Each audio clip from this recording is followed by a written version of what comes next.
అందరికీ నమస్కారం. గత 2-3 రోజులుగా ప్రత్యేకించి నిన్న మధ్యాహ్నం నుండి ఆంధ్రప్రదేశ్ రాష్ట్రంలో సరికొత్త ప్రవచనకారుల్ని మించిన వాళ్ళు తయారయ్యారు. ఈ రాష్ట్రంలో ఉన్న మర్యాదస్తులు, ఈ రాష్ట్రంలో ఉండి రాష్ట్రం మంచి కోరుకునే వాళ్ళు, అట్లాగే మామూలుగా ప్రవచనాలు చెప్తారు కదా, ఇట్లా ఉండండి అట్లా ఉండండి అని చెప్పేవాళ్ళు, వాళ్ళందరూ కూడా భయపడే విధంగా, తలదంచుకునే విధంగా తెలుగుదేశం పార్టీ నుంచి కొత్తగా పుట్టుకొచ్చారు. ఈ రోజున ప్రవచనకారులు కావచ్చు, ఇంకోరు కావచ్చు. అబ్బా, వింటుంటే భయం వేస్తుంది ఆఖరికి. అసలుకి మాకు తెలుగులో ఇన్ని భాషలు ఇన్ని పదాలు మర్చిపోయినామా తెలియదా మాకు కూడా భయం వేస్తుంది. ఒక ఆయన పౌరుష ప్రతాపాల గురించి మాట్లాడతాడు, ఇంకొకరు మేమెంత గౌరవస్తులం అని మాట్లాడతారు. అసలు పరివర్తన చెందినామని మాట్లాడతారు. అయ్యా, నేను ఒక మాట చెప్పా అనుకుంటా ఉన్నా. ఈ రాష్ట్రంలో ఒక విచిత్రమైన పరిస్థితి నెలకొని ఉంది. కంప్లైంట్ చేసేవాడే విచారణ అధికారిగా ఉంటాడు, వాడే కేసు పెట్టుకుంటాడు. ఎవరైతే కంప్లైంట్ చేస్తాడో వాడే కేసు పెట్టుకుంటాడు, వాడే చాలా సీరియస్గా విచారిస్తాడు. అట్లాగే రెండు పక్కల పిల్లలు ఆడుకుంటారే, అట్లా రెండు పక్కల వారే పటిష్టంగా వాదిస్తారు. ఆయనే తీర్పు చెప్తాడు, ఆయనే అమలు చేస్తాడు. అది ఎవరో కాదు, ఘనత వహించిన మన రాష్ట్ర ముఖ్యమంత్రి నారా చంద్రబాబు నాయుడు. కేసు పెట్టేది ఆయనే, దాన్ని ఫైల్ చేయించేది ఆయనే, విచారణ చేయించేది ఆయనే, వాదించేది ఆయనే, తీర్పు చెప్పేది ఆయనే, అమలు చేసేది కూడా ఆయనే. అటువంటి విచిత్రమైన రాజకీయ పరిస్థితిని, సామాజిక పరిస్థితి రాష్ట్రంలో చూస్తూ ఉన్నాం. ఈ శుద్ధులు బుద్ధులు మాట్లాడే వాళ్ళంతా పాపం అంబటి రాంబాబు బొమ్మకి చలి పెడుతుందని దాన్ని మంటల్లో కాల్చేవాళ్ళు, లేకపోతే ఏదో మన ఇక్కడే చూసే అక్కడ చెప్పులతో కుట్టేవాళ్ళు, చించేసేవాళ్ళు. అట్లాగే నిన్న మొన్న బహుశా ఈ ఊర్లోనే అనుకుంటాను శవయాత్ర కూడా చేసేవాళ్ళని చూశాను. సరికొత్త నేను ఎప్పుడో పిల్లవాడు సినిమా చూసిన కొత్త దేవుడు అంటే, కొత్త దేవుడు ఈ యొక్క రాజకీయ విధ్వంస వికృత రాజకీయ క్రీడకు ఆద్యులైన చంద్రబాబు నాయుడు గారి యొక్క కొత్త దేవుడిగా, కొత్త రాజకీయ నాయకుడిగా ఆవిర్భవిస్తే, ఆయన కొడుకు రచించిన రెడ్ బుక్ రాజ్యాంగాన్ని అమలు చేసే క్రమంలో భాగంగా ఎప్పటికప్పుడు డైవర్షన్, డిస్ట్రక్షన్ ఆర్ డిస్ట్రాక్షన్. నేను అడుగుతా ఉన్నాను, మీరు మాట్లాడితే ఒక అర్థము, ఇంకొకరు మాట్లాడితే ఇంకొక అర్థం వచ్చే అవకాశం ఏమైనా ఉందా? అట్లా ఒక వెసులు మాట ఏమైనా చెప్పని కోరుతా ఉన్నా. నేను అంబటి రాంబాబు చేసిన వ్యాఖ్యలు నేనేమి సమర్థిస్తాలేను. ప్రజా జీవితంలో ఉన్న వాళ్ళు సంయమనం పాటించి చూసుకొని మాట్లాడాలి. కానీ ఇక్కడ ఒక అంశాన్ని కావాలని తొక్కిపెట్టే ప్రయత్నం చేస్తూ ఉన్నారు ఎల్లో మీడియా, అట్లాగే చంద్రబాబు నాయుడు, అతని యొక్క ఆల్ గూన్స్, వివిధ స్థాయిల్లో ఉన్న వాళ్ళందరూ కూడా. అంబటి రాంబాబు అర్ధగంట తర్వాత బయటకు వచ్చి, అయ్యా నేను అయి ఉండకూడదు, నా అంతరాత్మ చెప్తా ఉంది, నేను నోరు జారాను లేకపోతే నేను ఎమోషన్కి ఫీల్ అయ్యాను అని బహిరంగంగా ప్రకటించాడు. ఒక మనిషి తన పశ్చాత్తాపాన్ని ప్రకటించినా సరే దానికి ఏమాత్రం ప్రచారాన్ని ఇవ్వకపోగా, మీరు ముందస్తుగా ప్లాన్ చేసుకున్న దాంట్లో భాగంగానే ఆ దాడి కానీ చివరికి ఇల్లు కాల్చేంత వరకు జరిగిన సంఘటన కేవలం తెలుగుదేశం పార్టీ కేంద్ర కార్యాలయం నుంచి నియంత్రించబడింది అని ప్రజలు మాట్లాడుకుంటా ఉన్నారు. అనుమానం కూడా ఉంది. ఒకసారి మీరు రకరకాల సందర్భాల్లో ఏం మాట్లాడారంటే అన్ని దగ్గర 1000 ఉన్నాయి. ఆ 1000 మళ్ళీ అందరి యొక్క కాలాహరణం, ఎందుకంటే అంత విన్నదే. ఒకటి రెండు వినిపిస్తాను ఆఖరికి. ఫస్ట్ ఆమె తిడుతుంది అంబటిని, అది చూపించాయా ఒకసారి.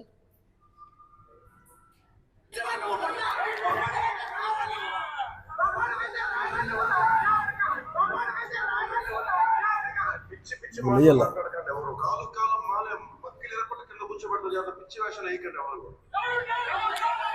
ఇంత మగవాడివైతేనే వాళ్ళు ఇంకా పెద్ద పెద్ద పదాలు వాడేవాళ్ళు, కాళ్ళు ఇరగొడతామనే వాళ్ళు, అది ఒక అంశం. అట్లాగే సాక్షాత్తు ఈ సరికొత్త దేవుడు చంద్రబాబు నాయుడు గారు వారేం మాట్లాడి విందాం వారి భాష. ఏ భాస్కర్ ఏం లేదు.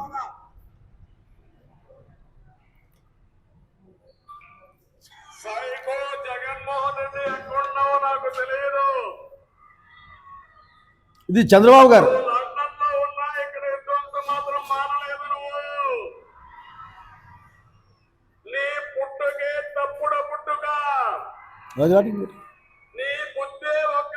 ఇంకోసారి రిపోర్ట్ చేయి. ఏం మాట్లాడుతా ఉన్నాడు ఆయన? ఎంతసేపు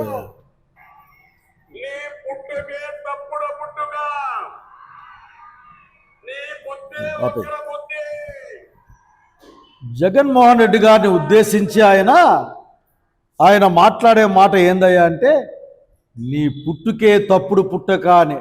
ఎంత చండాలంగా, ఎంత అన్యాయంగా, ఎంత అసహ్యంగా, సభ్య ప్రపంచం చీదరించుకోవడం కాదు అసహించుకునే విధంగా మాట్లాడాడే జగన్మోహన్ రెడ్డి గారు. కనీసం తన స్నేహితుని కొడుకన్నా కనీస జ్ఞానం కూడా లేకుండా మాట్లాడాడే. దీనికి ఇంకో విధంగా ఏమైనా అర్థమవుతుందని చెప్పాలా తెలుగుదేశం పార్టీ వాళ్ళు, ఆయన సపోర్ట్ చేసే మీడియా అంతా. దీనికి ఇంకొక అర్థం ఏదైనా ఉందో మాకు తెలియదు. ఇంకో పెద్ద మనుషుడు ఆయన ఆఖరికి, ఆయన చూపించాయని ఆయన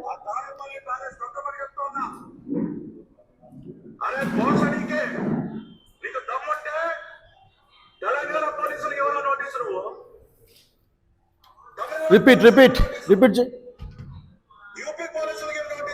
తొందరగా.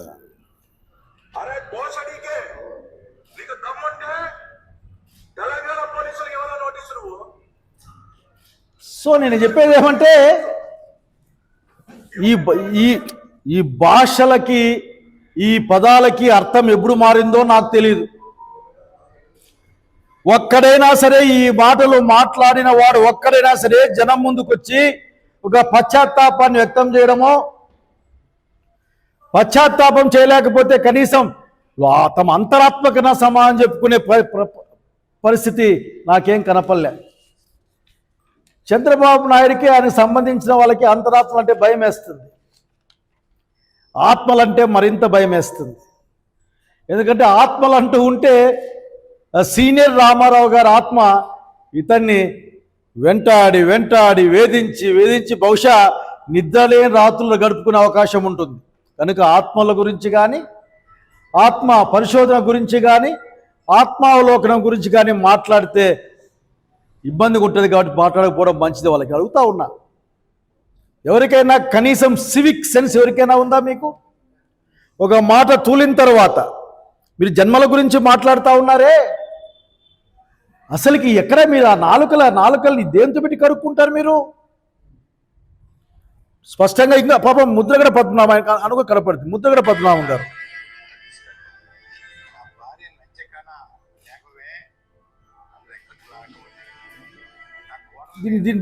దీన్ని డౌన్లోడ్ చేసి పెట్టండి. తన భార్యని, తన కోడల్ని తిడితే, చండాలమైన భాష మాట్లాడితే ఆయన దాన్ని బాధపడుతూ మాట్లాడుతూ ఉన్నాడు. అడుగుతా ఉన్నా, ఎవరు మాట్లాడినా సరే అసలుకి భాష మీద, భావం మీద కొద్ది కంట్రోల్ ఉండి మాట్లాడాలి. ఎస్, నేనేం సపోర్ట్ చేస్తాలేను, కనీసం మీరు పశ్చాత్తాపాన్ని కూడా ప్రకటించలేదే. కానీ ఇక్కడ రాజకీయం వేరే ఉంది చంద్రబాబు నాయుడు గారు, అది ప్రజలకు అర్థమయ్యే విధంగా చెప్పాలనుకుంటా ఉన్నాం. ఈ సమీపమైన భవిష్యత్ కాలంలో, గతంలో ఒక వారం 10 రోజుల నుంచి 2 అంశాలు ఆంధ్రప్రదేశ్ రాష్ట్రాన్ని, ప్రజల్ని కుదిపేస్తూ ఉన్నాయి. ఒకటి తిరుపతి లడ్డు. తిరుపతి లడ్డూలో జంతువు కొవ్వు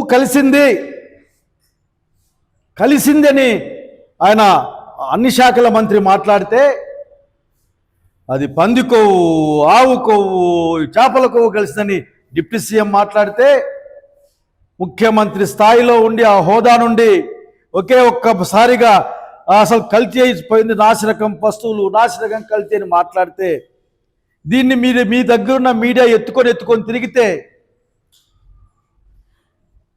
కానీ సిబిఐ రిపోర్ట్ ఇచ్చిన తర్వాత ఎన్డీడీబీ కానీ ఎన్డీఆర్ఏ కానీ అటువంటి అంశాలు మాకు కనపడలేదు స్పష్టపరిచిన తర్వాత మీ యొక్క అసలు రంగు, మీ యొక్క అసలు రూపం బయటపడింది. మీరు అధికారం కోసం ఎన్ని అబద్ధాలైనా ఆడుతారని చెప్పేసి జనానికి అర్థమవుతా ఉంది.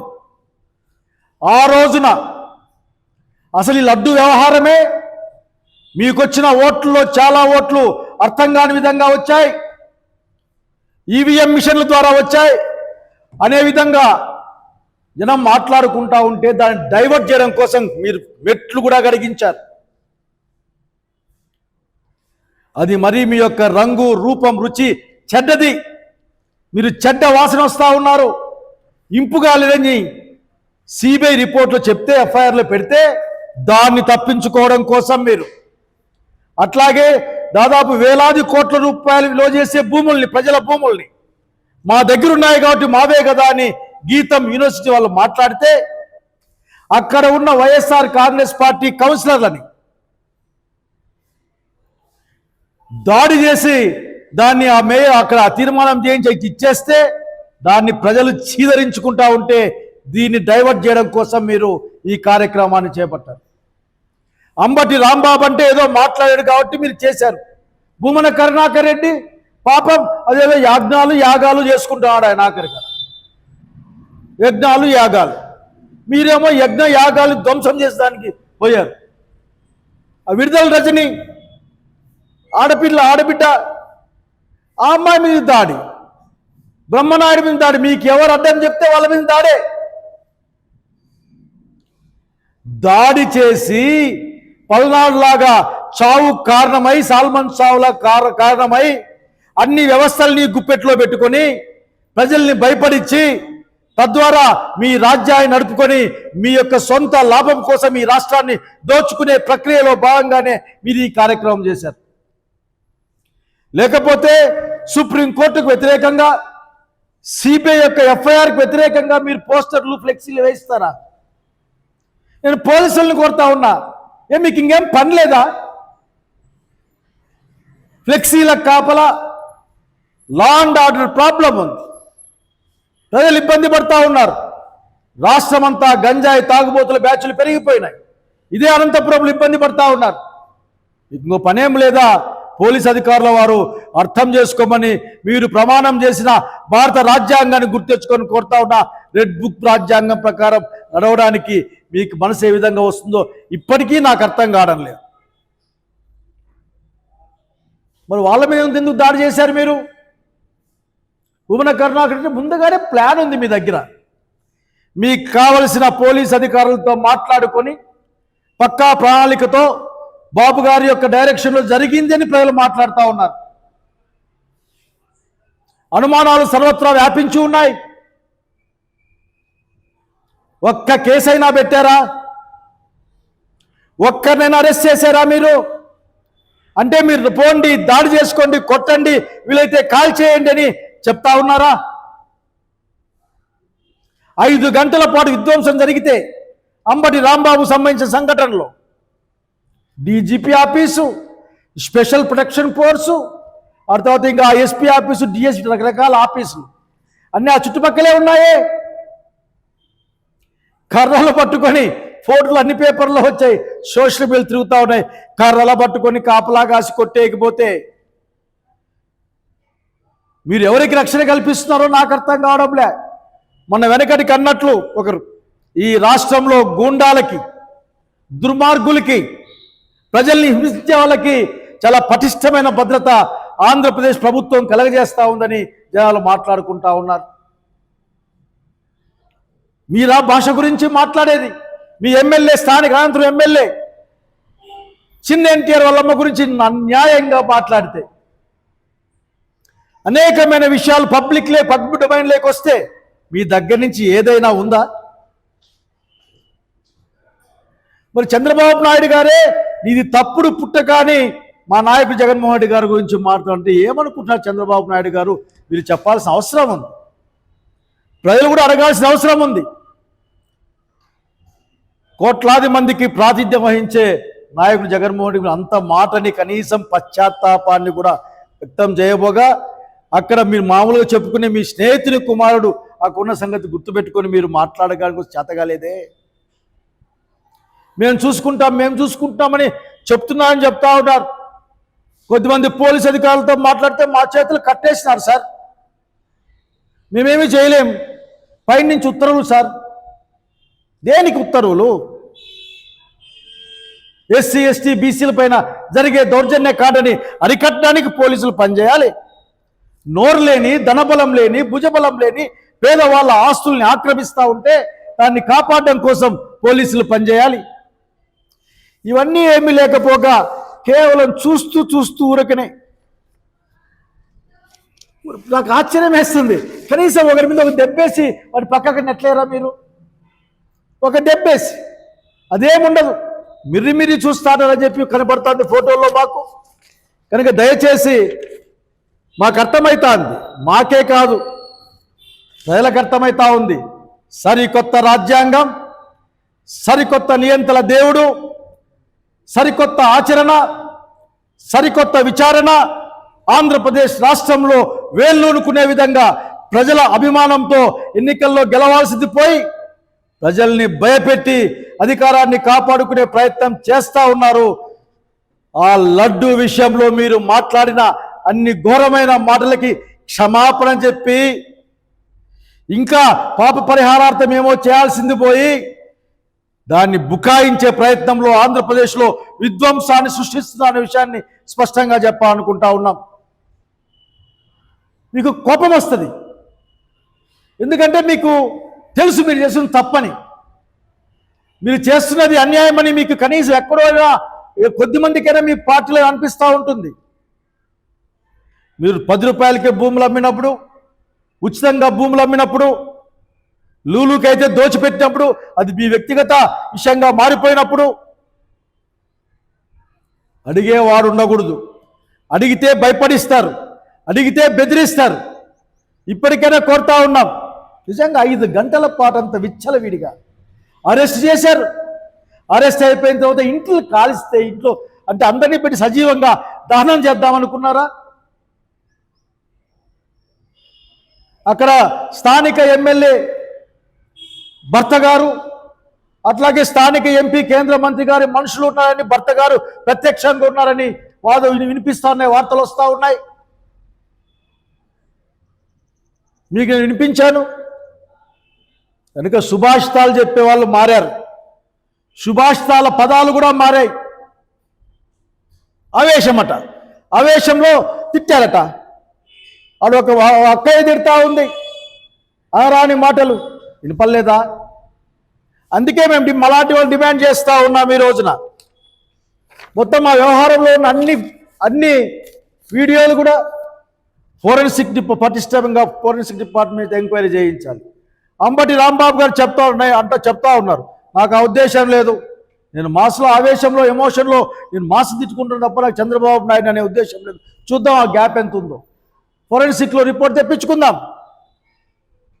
అట్లాగే అడుగుతా ఉంటాం, మీకు అంత నిజంగా ఇప్పటికైనా ఎక్కడైనా సరే ప్రజాస్వామ్య భావనల పట్ల కసింత నమ్మకం ఉన్నా సరే ఒక స్వతంత్ర విచారణ లేక సిట్టింగ్ హైకోర్టు జడ్జితో విచారణ జరిపించమని కోరుతా ఉన్నాం.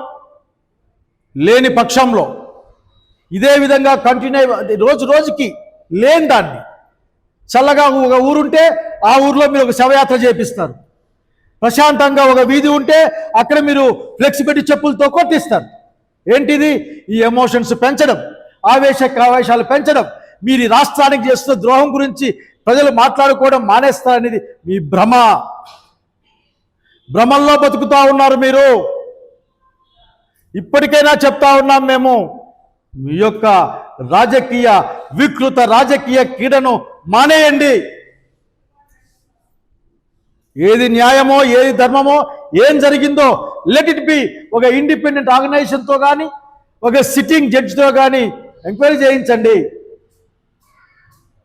అంబటి రాంబాబు మీదకైతే పోయారు. మరి ఆ ముగ్గురు ఏం చేశారు? ఆయన ఏదో ముక్కు మూసుకొని యాగాలు చేసుకుంటా ఉంటే అతని ఇంటి మీద దాడి ఎట్లా సమర్థించుకుంటారు మీరు? కనుక శుద్ధులు చెప్పేటప్పుడు ఒక్కసారి నేను అందరినీ కోరుతా ఉన్నా, ఎవరైతే ఈ ఇష్యూలో ఉన్నారో మీరు మీ లైబ్రరీకి వెళ్ళండి. చాలా పెద్ద లైబ్రరీ ఉండే అవకాశం ఉంది తెలుగుదేశం పార్టీ ఆఫీసులో. మీ వాళ్ళ యొక్క సుభాషితాలు, మీ వాళ్ళ యొక్క మంచి పదాలు, మీ వాళ్ళ యొక్క భాష వినండి. వింటే మీకు అర్థమవుతుంది. లేని దాన్ని పెంచి చివరికి రాష్ట్రాన్ని అల్లకల్లోలంగా మార్చే మీ ఆలోచనను మానేయమని సవినయంగా రాష్ట్ర ముఖ్యమంత్రి గారిని కోరుకుంటా ఉన్నాను.